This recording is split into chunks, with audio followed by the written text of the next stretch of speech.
मैं भगवान गुरुदेव के चरणों में प्रणाम करने के बाद आज आप पहले आपके चरणों में प्रणाम करता हूं। मैं आज आपको ले चलता हूं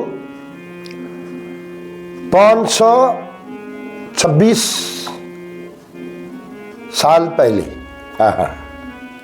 उससे भी पहले की कहानी है। देखो, एक गोपी थी। गोपी मेरे कन्हैया बड़े नटखट है। जो कन्हैया ने मेरे कान्हा ने ब्रिज में बड़ी नटखट लीला की। अब गोपियां बड़ी भोली भाली थी, सीधी सादी। तो एक गोप की शादी हुई, विवाह हुआ। तो उसकी जब पत्नी आई तो उसकी सास ने बोला, भैया एक बात से सुन ले, घूंघट यहां से ऊपर मत रखना, यहां से नीचे को वहां से ऊपर को मत लाना। और वो जो यशोदानंदन है ना, सांवला सेठ, उसकी शक्ल कभी मत देखना, वो पागल कर देता है, फिर तेरा मन घर में नहीं लगेगा। अपनी बहू को बोलती है सास। अब उसने किस्से तो सुने थे कि कन्हैया ऐसा है, और वो कन्हैया बोलते हैं कि मैंने रसिकों के मुंह से कथा सुनी तो कन्हैया को पता चल गया कि इसकी सास ने ये इंस्ट्रक्शन दे रखी। तो कान्हा उसके नजदीक जाके बोलते, भाभी जरा घूंघट तो करो, दिखाओ जरा कैसी हो तुम। लेकिन वो डर के मारे नहीं दिखाते। लेकिन इतनी सुंदर वाणी कन्हैया क्या है। गोपी का मन था, लेकिन उस समय बड़ी आज्ञाकारी होते थे।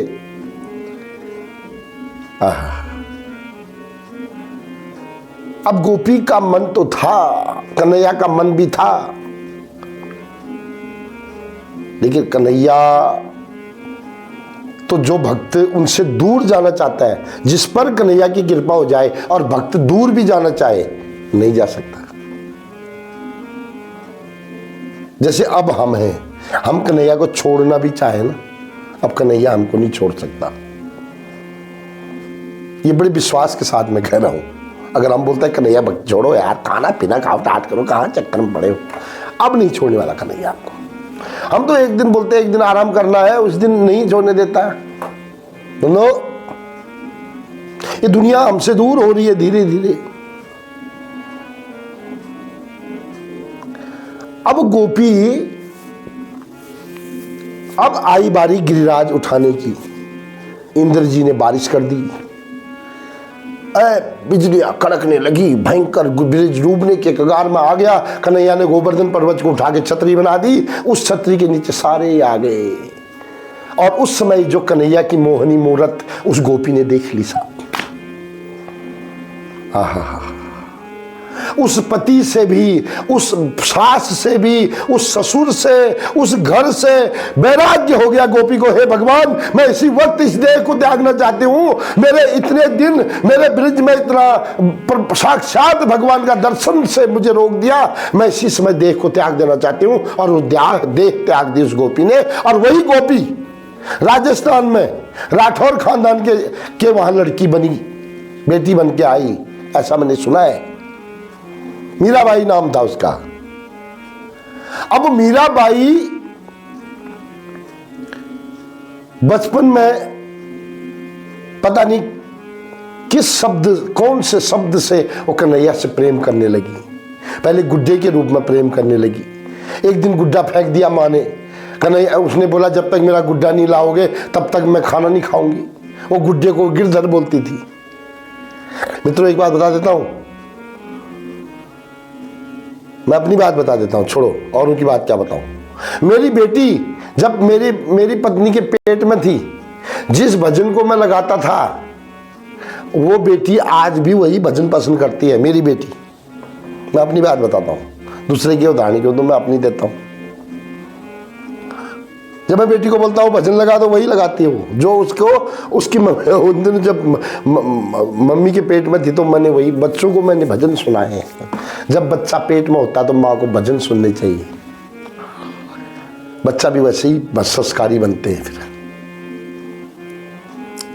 तो मीराबाई को गिरधर से प्रेम हुआ था, और वो गिरधर ही बोलने लगी उस गुड्डे को। गुड्डा फेंक के मम्मी ने बोला तू दूर, गुस्से में आया, फेंक दिया नदी में। उसने बोला जब तक मेरा गिरधर नहीं आएगा, वही गिरधर सेम, तब तक मैं खाना नहीं, पानी कुछ नहीं पिया मीरा ने। और कहते हैं कि 2-3 दिन के अंदर फिर वो किसी रूप में वो गुड्डा उसको मिल गया। अब उसकी भक्ति और बढ़ने लगी और धीरे धीरे वहां भजन करने, कीर्तन करने के लिए साधु संत आते थे, उनके साथ बैठती थी और बढ़ने लगा प्रेम। आजकल के माँ बाप बच्चों को भक्ति में इसलिए लगाते हैं, लेकिन बच्चों को भक्ति में लगाना चाहिए। नस्ल सुधर जाएगी, 7 पीढ़ियां सुधर जाती हैं। क्या बात कर रहे हो? अब मीराबाई धीरे धीरे धीरे धीरे बड़ी हुई, शादी तो हो गई, शादी में मन नहीं लगा। इतनी सुंदर भक्ति, इतनी सुंदर भक्ति। 526 साल पुरानी की बात कर रहा हूं मैं, 15वीं शताब्दी की बात कर रहा हूं। मीरा को कई जहर पिलाया गया, नहीं बुआ कुछ असर पड़ा। पति ने बोला, पति भी उसका भक्त बन गया। मीरा की भक्ति में ऐसी तितली की तरह नृत्य होता था। मीरा को पता नहीं, मीरा गिरधर मेरो तो गिरधर गोपाल दूसरो नहीं जाके सर मोर मुकुट मेरो पति। उसके पति को तो असर पड़ गया, लेकिन उसका देवर बड़ा खराब था। उस देवर का नाम विक्रमादित्य राणा। तो मीरा के बारे में थोड़ा 2-4 लाइन बोलता हूं मैं भी, है तो बहुत लंबा, मैं बोल ही देता हूं आज।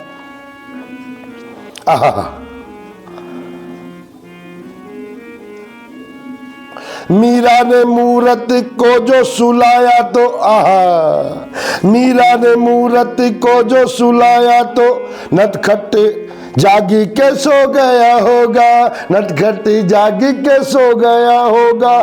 गोदी के स्पर्श में मोती को पाकर पाहन कोमल हो गया होगा, पाहन कोमल हो गया होगा।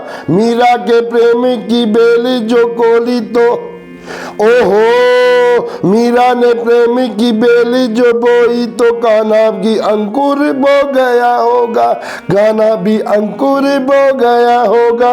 मीरा ने आंसू के मोती सजाए, ओहो हो।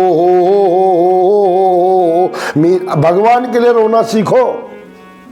आपके भगवान के लिए रोओगे, तुम मेरे लिए आंसू बहा करके तो देख, तुझे आनंद के सागर में डुबा दूं, तो बोलना है भगवान की भक्ति क्या है। क्या हुआ? मीरा ने आंसू के मोती सजाए तो कान्हा भी धागा पिरो गया होगा, कान्हा भी धागा पिरा गया होगा। फूलों में सांप को देख के, फूलों में सांप को देख के माला में धागे से सांप को सी गई मीरा। अब ध्यान से सुनो, थोड़ा वीडियो लंबी हो जाएगी, कोई बात नहीं। मीरा को फूल से माला बनाती थी गिरधर के लिए, सांप आ गया और इतनी मगन थी कि सांप के साथ माला बनाएगी, सांप की फूलों के साथ। छील के नहीं बनाती थी, पकड़ के बांध के बनाती थी, तो सांप कोई बात गई। आगे सुन। राणा ने प्याला दिया विष का और सोचा कि अभी के अभी गई मीरा, सोचा अभी के अभी गई मीरा। मीरा ने, राणा जो देवर था उसको बड़ी नाक थी, उसकी नाक, उसने शर्म के मारे जहर देकर मारना चाहा, लेकिन मीरा ने जहर पी के नहीं, अमृत पी के समझ के कुछ नहीं। सुनो, मीरा ने विष को पिया ही नहीं, हो। मीरा ने विष को पिया ही नहीं, ऐसे मौत को मारी के जी गई मीरा, मौत को मारी के जी गई मीरा। कृष्ण के प्रेम में ऐसी ही नाची की, हो। कृष्ण के प्रेम में ऐसी ही नाची की, नाची को नाच नचा गई मीरा, नाची को नाच नचा गई मीरा। आगे की लाइन ध्यान से सुना। राधा जी ने कन्हैया को शरीर के साथ पाया, मतलब बॉडी पाई कन्हैया की, लेकिन मीरा ने बॉडी नहीं पाई, आप सुना, राधा ने कान्हा को देह से पाया, राधा को कृष्ण की देह मिली, बिन देह के नेह निभा गई मीरा, बिन देह के नेह निभा गई मीरा, बिन देह के नेह निभा गई मीरा। कृष्ण ने द्वापर में राधा को गाया, हो हा कृष्ण ने द्वापर में राधा को गाया, कृष्ण ने द्वापर में राधा को गाया।